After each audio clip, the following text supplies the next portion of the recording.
Baik, Assalamualaikum warahmatullahi wabarakatuh. Baik, sebelum mulai pembelajaran, alangkah baiknya kita berdoa dulu. Mungkin berdoa bisa dipimpin oleh ketua kelas. Silakan, Nak.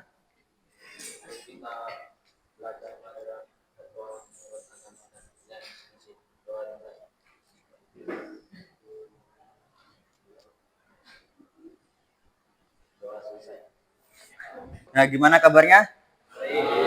Ya, baik ya. Semoga yang berangkat pada pagi hari ini, semoga semuanya diberikan kesehatan, ya. Dan semoga yang rumahnya jauh dan yang tinggal di asrama, ada yang tinggal di asrama ini? Tinggal di asrama ya. Ada yang tinggal di asrama, dan semoga semua perasaan kalian sehat, ya. Karena perasaan yang sehat, jiwa yang sehat juga menentukan pembelajaran hari ini. Baik, sebelum pembelajaran Bapak absen dulu. Adivya, Aditya, Herdi, Ilham, Muhammad Agus Sandi, Dimas Septa, nggak ada ya? Oh, Dimas Septa lagi nggak hadir. Naufal, Raden, Radennya, Rasya Adili, Satria, ya Satria, Yeremias, dan terakhir Yuda. Ya sudah ya, sudah absennya. Bapak hari ini karena kita sebelumnya sudah belajar bagaimana menjadi wirausaha, ya. Berwirausaha itu bagaimana? Bapak selanjutnya akan mempresentasikan bagaimana wirausaha langsung ke jurusan kalian, Nak. Ya, karena nanti mau tidak mau di tema ini atau di tujuan pembelajaran ini yaitu servis alat berat, karena berhubungan langsung ke jurusan, ya. Karena apa? Banyak perusahaan PT sekarang itu menggunakan jasa servis alat berat. Ya, karena apa? Di perusahaan tambang, kalau kalian masuk ke perusahaan tambang, itu setiap kali alat berat atau mobil atau truk HD yang mau berangkat, itu semuanya dicek dulu.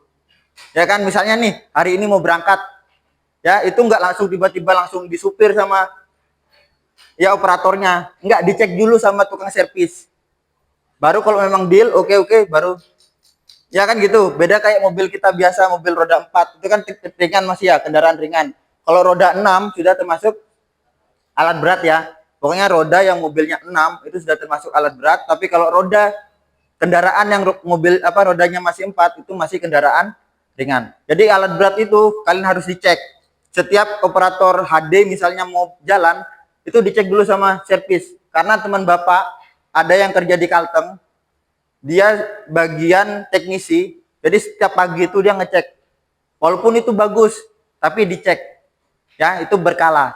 Nah, alat berat ini ada namanya cek berkala yang dia ada servis. Di sini ada 6 nilai wirausahanya. Langsung aja ke inti materinya ya, Nak ya.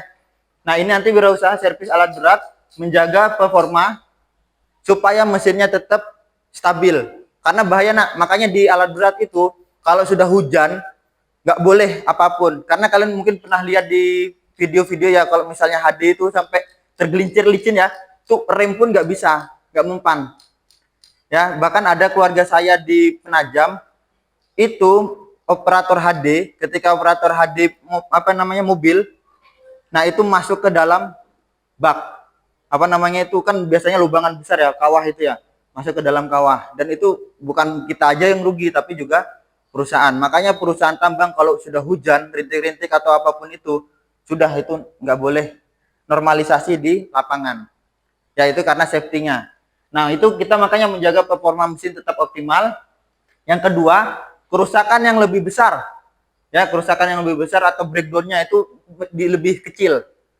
Makanya dicek dulu berkala karena alatnya itu lumayan besar. Kalau rollernya aja rusak, satu itu pergantian alatnya sangat besar banget.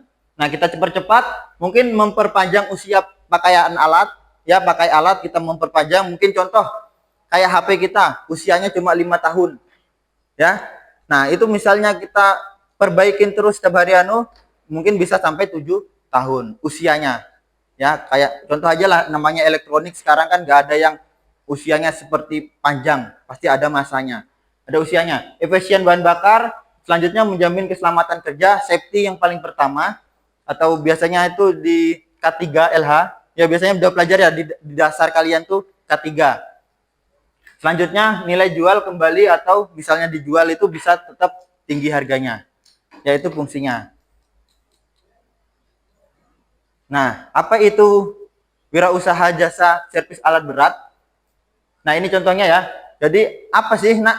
Kalau kalian misalnya punya alat dan itu punya orang, kalian bisa pakai jasa orang lain untuk biaya servisnya. Itu ya. Mungkin langsung aja Bapak tampilkan videonya.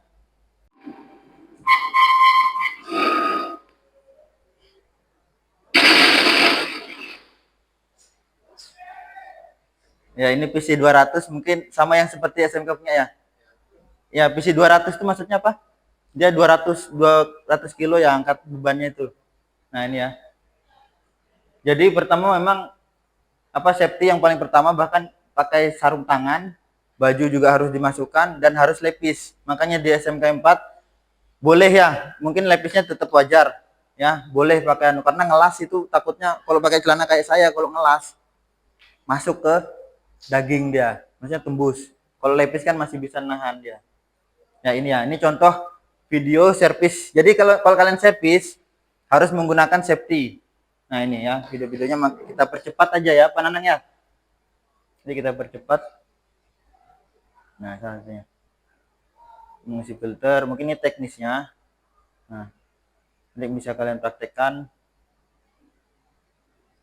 Kalau mungkin mau ada video yang ada suaranya gini ya.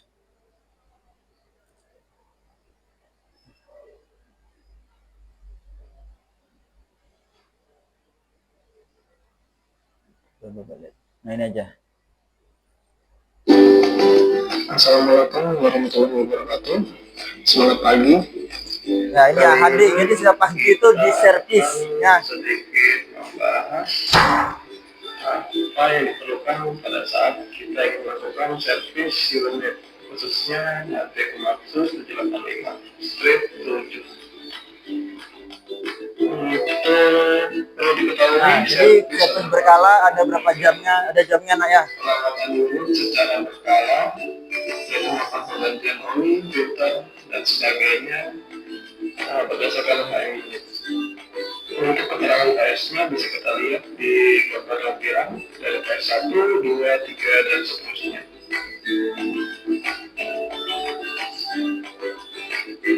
Selanjutnya ini adalah tabel dari kapasitas refill untuk pengisian ulang oli dari unit.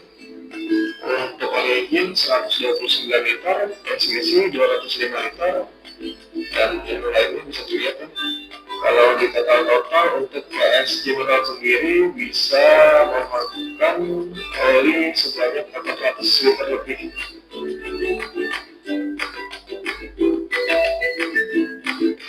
Selanjutnya ini dapat kita lihat part servis general unit HD785, ada oli filter, hydraulic filter, filter AC, dan sebagainya. Karena begitu banyaknya part servis general, mungkin ini akan memenuhi bak filter, masih segelan. Perkiraan harganya satu filter berkisar 250.000 hingga 800.000. Tinggal dikalikan aja segitu banyak filter ya teman-teman. Kemudian ini barang-barang consumable pendukung kerja mekanik, yaitu ada oil absorbent untuk penyerap oli yang berceceran. Ini ada berapa? Ada lagi ini tisu buat membersihkan tangan dari oli, grease, dan sebagainya. Selanjutnya ini sarung tangan untuk melindungi tangan dari gesek-gesekan atau panas unit itu sendiri. Alat yang digunakan untuk melakukan pengambilan sampling oli. Dan ini hostnya atau selang, nanti ini akan terhubung antara botol sampling, vacuum pump, dan unit. Nanti cara pengambilan nanti masuk ke lubang dipstick dengan botol terinstall dengan vacuum pump. Nanti kita tarik kuas belakangnya itu ya. Nah, yang isinya kunci-kunci mekanik. Kemudian ini top wrench gunanya untuk mentok atau mengencangkan sesuai standarnya, misalnya pengencangan plat atau bagian 2 hidrolik dan transmisi ada listnya.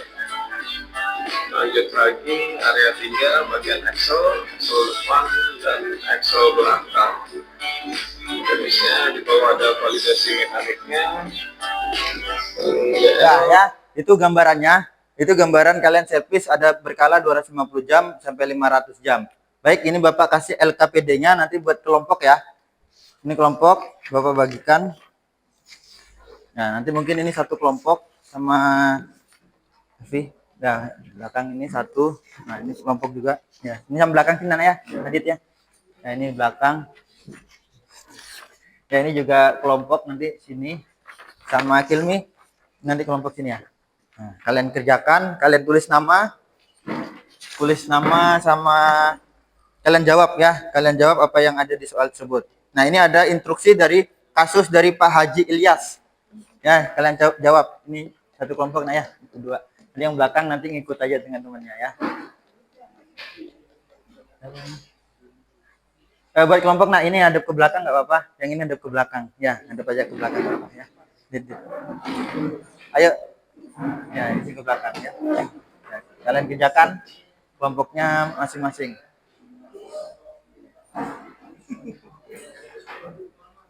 Oh ini siapa ini?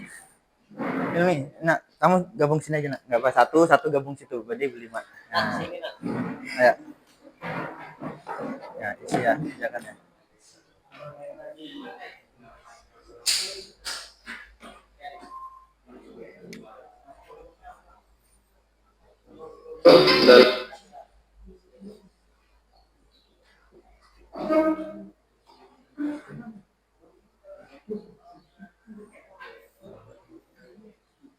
Ya, tulis nama kelompoknya.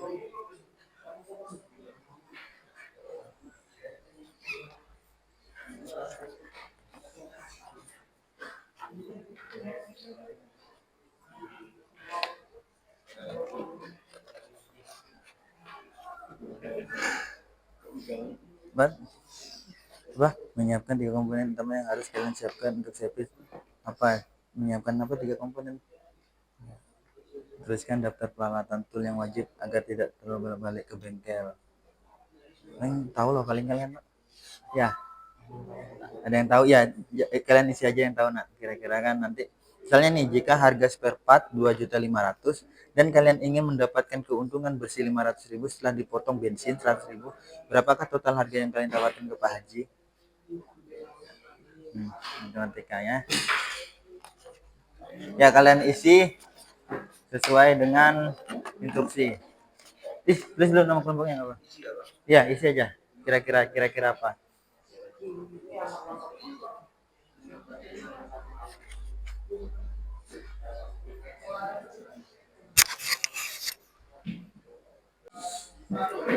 Udah ya, LKPD-nya sudah bisa dikumpul. Silakan kumpul. Nah, kumpul dulu. Sudah. Nah, ya, silakan kumpul.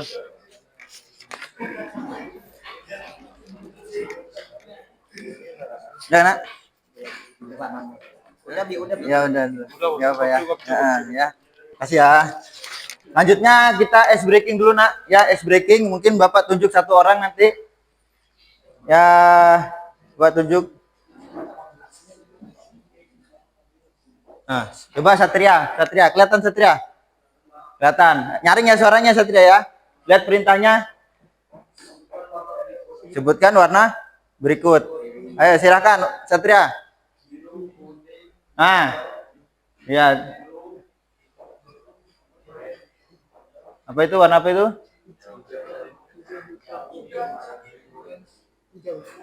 Agak sini coba Satria, maju sini. Ini enggak apa? Depan sini biar kelihatan. Ya berdiri aja.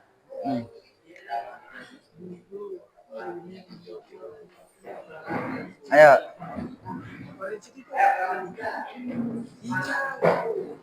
Kalau bisa Bapak kasih bonus di BUMS ya minuman. Ayo biar nggak ngantuk kamu. Biru.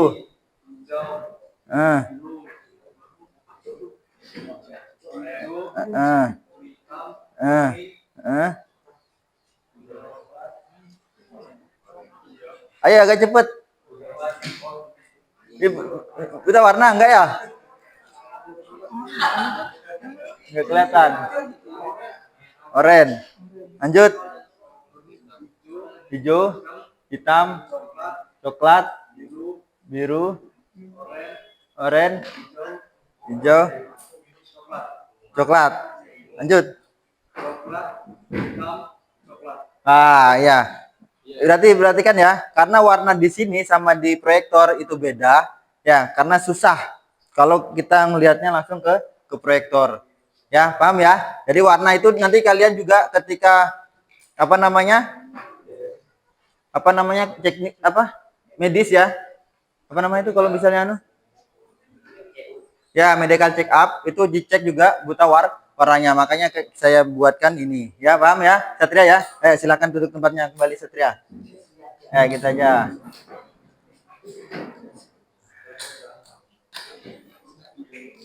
Baik, kita lanjutkan. Mungkin ada salah satu kelompok nanti yang presentasi. Ya, silakan kelompok 1, Rasya Adili, silakan bacakan nanti jawaban yang nomor 1. Ya, maju ke depan, Nak. Ya, baca aja ya, Nak ya. Ya. Waalaikumsalam warahmatullahi wabarakatuh. Saya di sini akan mempresentasikan hasil diskusi kelompok kita. Nomor 1, 3 komponen utama untuk servis 250 jam. Pada tahap servis berkala 250 jam, komponen utama yang harus disiapkan biasanya meliputi filter oli mesin untuk menyaring kotoran pada sistem pelumasan, filter bahan bakar untuk memastikan kebersihan bahan bakar yang masuk ke ruang bakar, oli mesin, fluida pelumasan baru sesuai spesifikasi volume unit tersebut. Ya, makasih ya. Terima kasih kelompok 1. Kita beri apresiasi dulu. Nah, mari mungkin sudah di penghujung pembelajaran. Mari kita refleksikan ya pembelajaran hari ini, yaitu tentang bagaimana teknik atau berwirausaha dengan skala perbaikan berkala teknik alat berat. Ayo kita siap-siap, kita doa. Silakan siap-siap dulu, kembali ke tempatnya masing-masing. Hadapnya. Mungkin ketua kelasnya bisa pimpin doa. Ayo.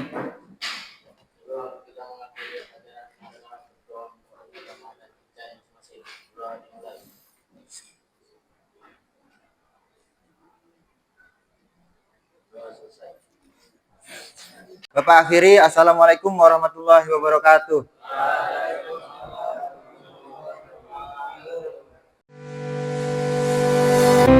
Assalamualaikum warahmatullahi wabarakatuh.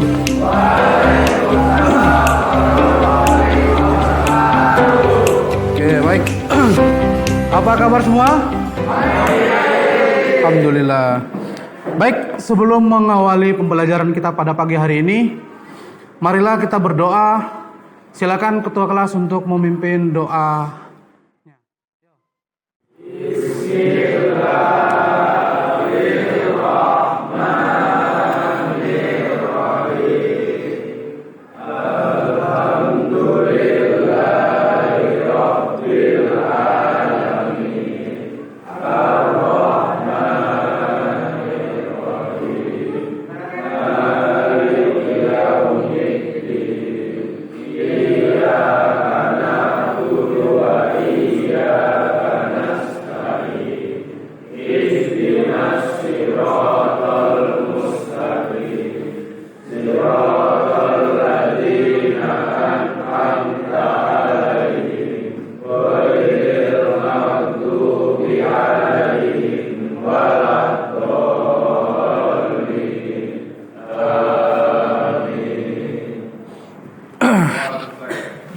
Terima kasih kepada ketua kelas. Baik, pada pagi hari ini yang tidak hadir siapa? Hadir semua ya? Oke, baik. Baik, materi kita pada pagi hari ini menyambung materi yang minggu kemarin adalah bola basket. Ya. Jadi materinya itu adalah passing chest pass. Nah, itu ya. Karena minggu kemarin kita sudah melakukan yang namanya dribble, maka materi selanjutnya adalah passing. Oke, passing itu terbagi menjadi berapa? Sebutkan. Ada berapa? Ada tiga. Satu apa? Oke, chest pass. Yang kedua, bounce pass. Dan yang ketiga, overhead pass. Baik, itu adalah materi kita yang akan kita lakukan satu persatu. Yang pertama itu adalah nanti kita melakukan adalah chest pass atau melempar atau mempassing bola basket itu setinggi dada, ya. Baik, nanti siswa sekalian, silakan nanti lihat di HP-nya nanti untuk ditonton video tersebut sebelum kita ke lapangan untuk melakukan yang namanya praktek chest pass. Silakan untuk melihat videonya yang sudah Bapak share kemarin. Oke, baik, silakan dilihat.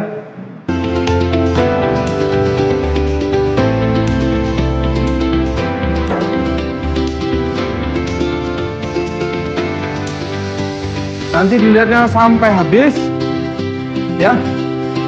Kalau sudah nanti lapor Bapak. Setelah itu nanti baru kita melakukannya di lapangan ya. Nah, seperti itu.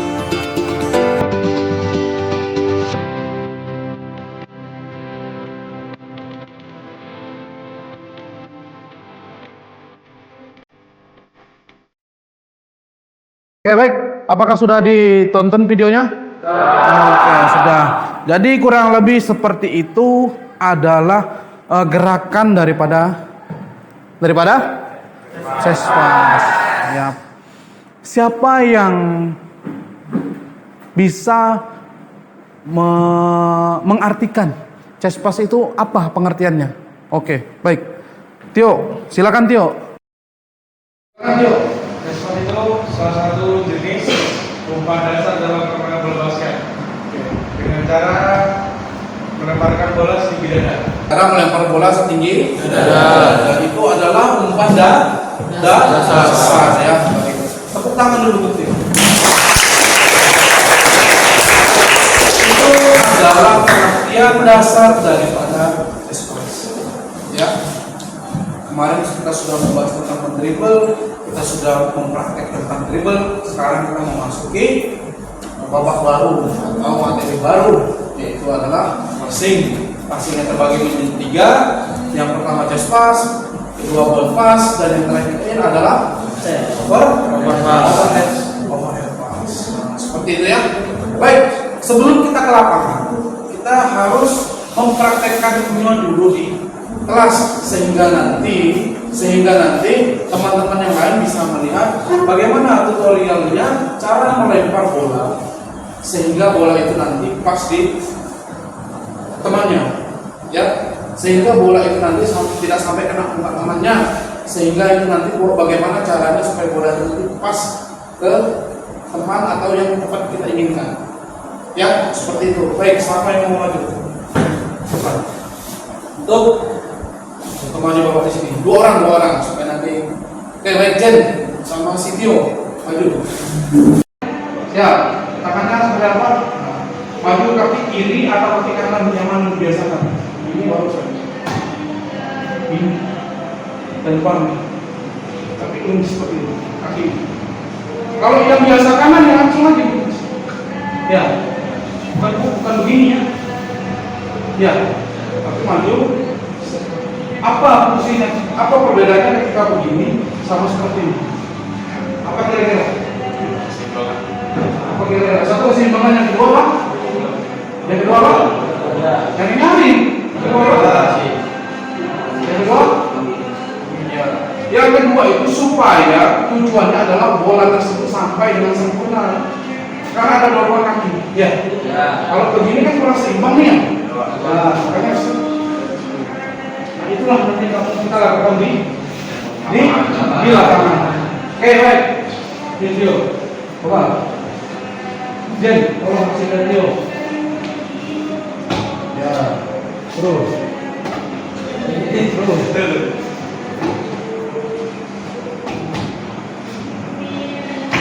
Coba jauh lagi, jauh. Kamu jaraknya jauh lagi ya. Majukan kaki, setelah itu dorong-dorong lagi. Ya. Nah, seperti ini ya. Oke, paham ya?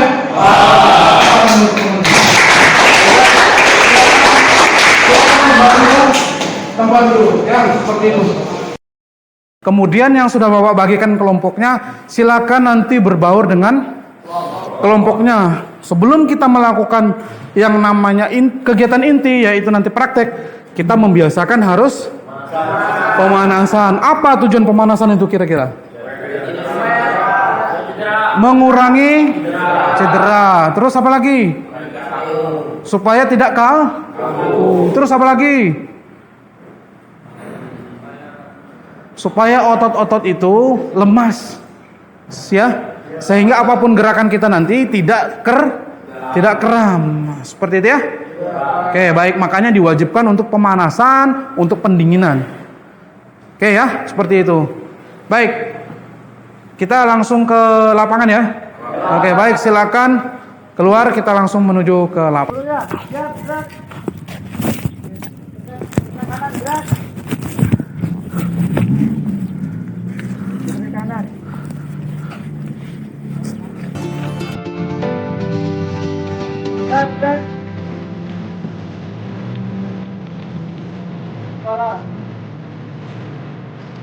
Hitung semua, berhitung semua.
Oke, baik, yang lagi.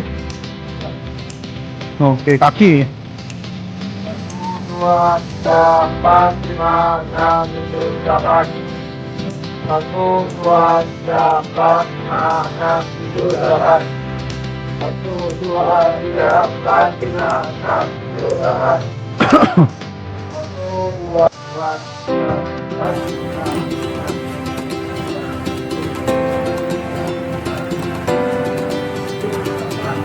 Sekarang yang ke bawah, 1, 2. Oke, 1, 2, 3, dimulai. 1, 2, 3, 4, 5, 6, 7, 8. 1, 2, 3, 4, 5, 6, 7, 8. Oke, baik. Semuanya siap, gerak. Hadap kanan, gerak. Ngambil bolanya. Kelompok 2.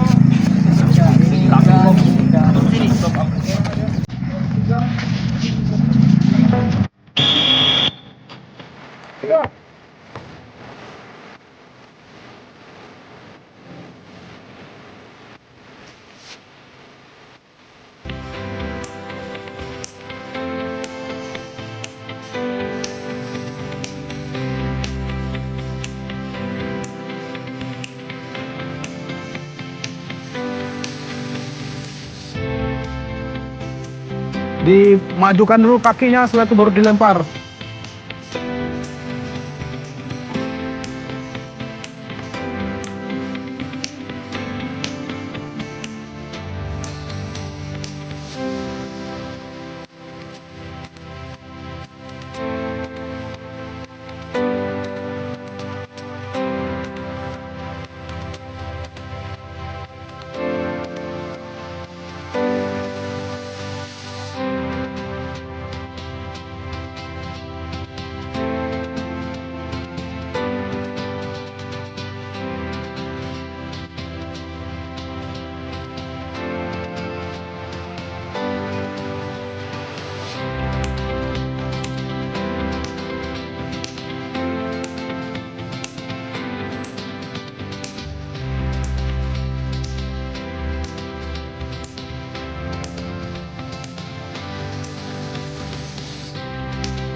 Karena ini adalah tinggi dada, maka tolong dilemparnya pas di dada tengahnya. Jangan sampai lebih, karena kalau sudah lebih, pasti itu adalah lompat. Pas. Apalagi nanti terlalu ke bawah, maka tentunya adalah pas. Dan tadi, yes.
Geser ke kanan. Gerak. Ya, Kita melakukan pendinginan. melakukan pendinginan. 1, 2, 3.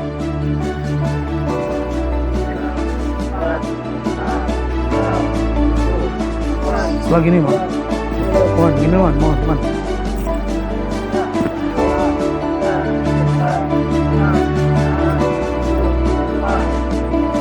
Habis itu silang kakinya. Gini lagi.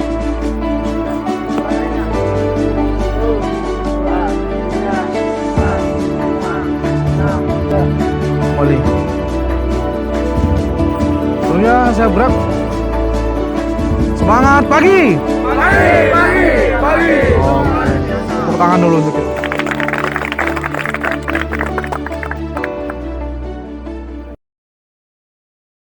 Assalamualaikum warahmatullahi wabarakatuh. Selamat pagi semuanya. Silakan bimbing doa dulu sebelum kita mulai belajar.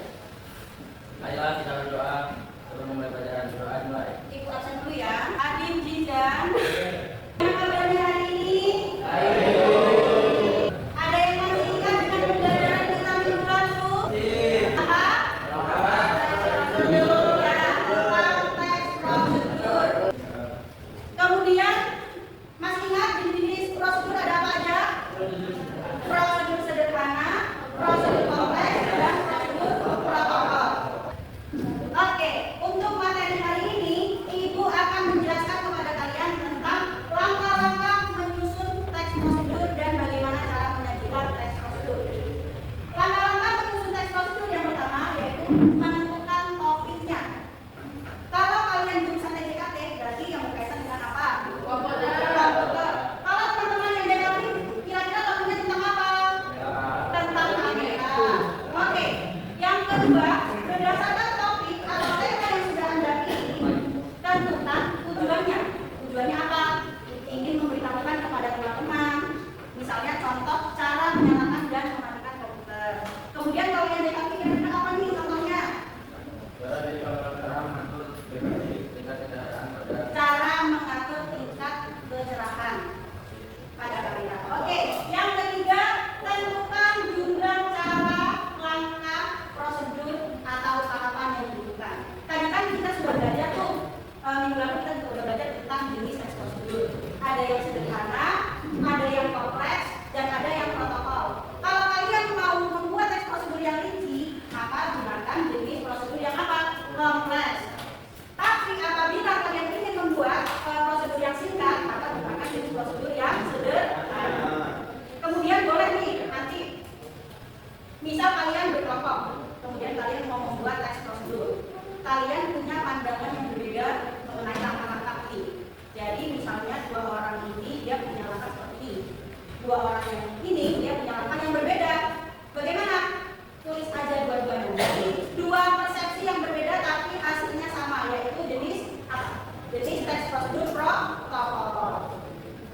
runtut. Jadi harus runtut ya, nggak boleh dari langkah awal tiba-tiba ke poin 3 baru ke poin 2 lagi, nggak boleh. Jadi harus runtut 1, 2, 3, 4, 5 harus tersusun secara rapi dan terstruktur.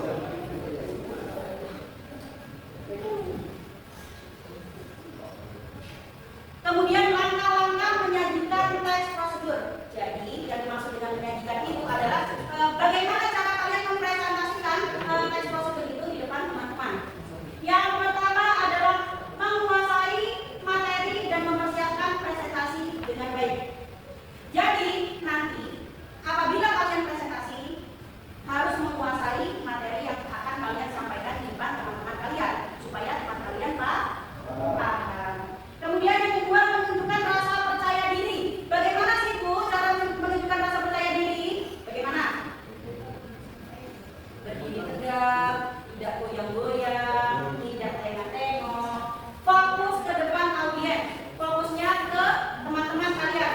Apabila kalian adalah sosok introvert, jangan tatap mata teman, tatapnya di sana, supaya nggak malu, supaya nggak pengen ketawa terus.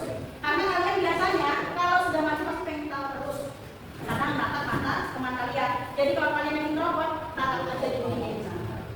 Kemudian yang ketiga, berpenampilan rapi dan bersih.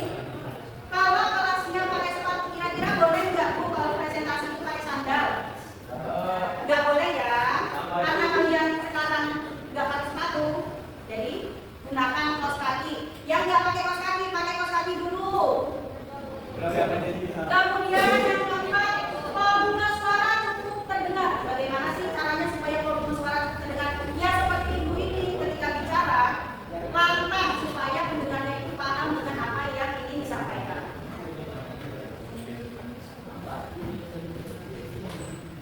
Langkah berikutnya yang kelima yaitu intonasi bervariasi. Ada yang bisa memberikan contoh nggak intonasi bervariasi itu seperti apa? Ada yang bisa memberikan contoh nggak intonasi bervariasi? Kalau bicara di depan umum, jangan kayak yang orang maju tuh. Ada tikungannya lah supaya kalian juga nggak capek pas ngomong. Kemudian jangan tiba-tiba pelan, keras, jangan. Tapi harus stabil. Itu yang disebut dengan intonasi bervariasi. Kemudian menunjukkan mimik dan gestur yang sesuai. Bagaimana mimik wajah kita dan gestur kita pada saat kita berdiri di depan bikin presentasi, bagaimana menurut kalian? Apa? Harus baik itu yang seperti apa kira-kira kalau ingin presentasi di depan? Rapi, apalagi? Senyum, apalagi? Apalagi ayo? Enggak tolak-tolek itu juga termasuk mimik dan gestur ya. Kemudian yang terakhir adalah menjaga kontak mata dengan audiens. Makanya kalau kita lagi presentasi, jangan nengok-nengok pintu, jangan nengok-nengok jendela, matanya yang lihat audiensnya. Kalau istilah tadi introvert, menatap dinding. Tapi kan mata kita tetap ke depan kan? Nah itu yang disebut dengan menjaga kontak mata dengan audiens. Oke, sudah selesai penjelasan kita. Sebelum nanti Ibu akan memberikan tugas, silakan simak video. Baik, selamat pagi semuanya.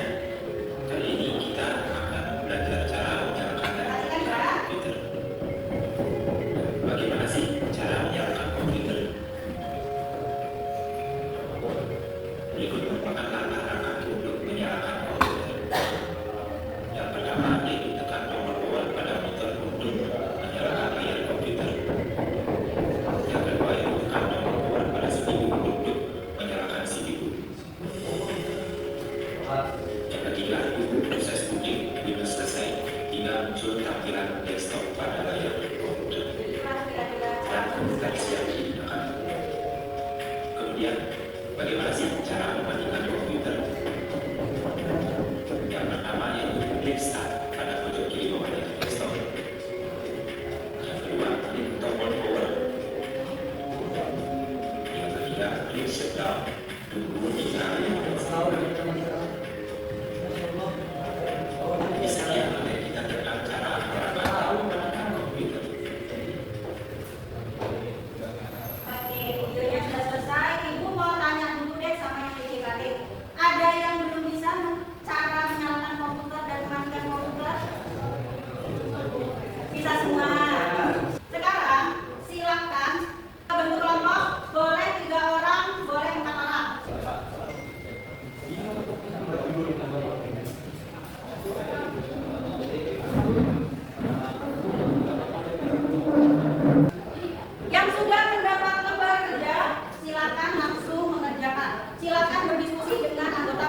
Sudah semuanya ya? Oke, kelompok yang pertama yang akan maju adalah kelompok dari Ariel dan Zainul.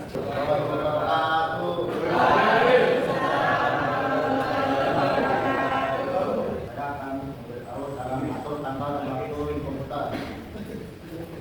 Yang pertama, mengikuti tanggal dan jam di pojok kanan bawah.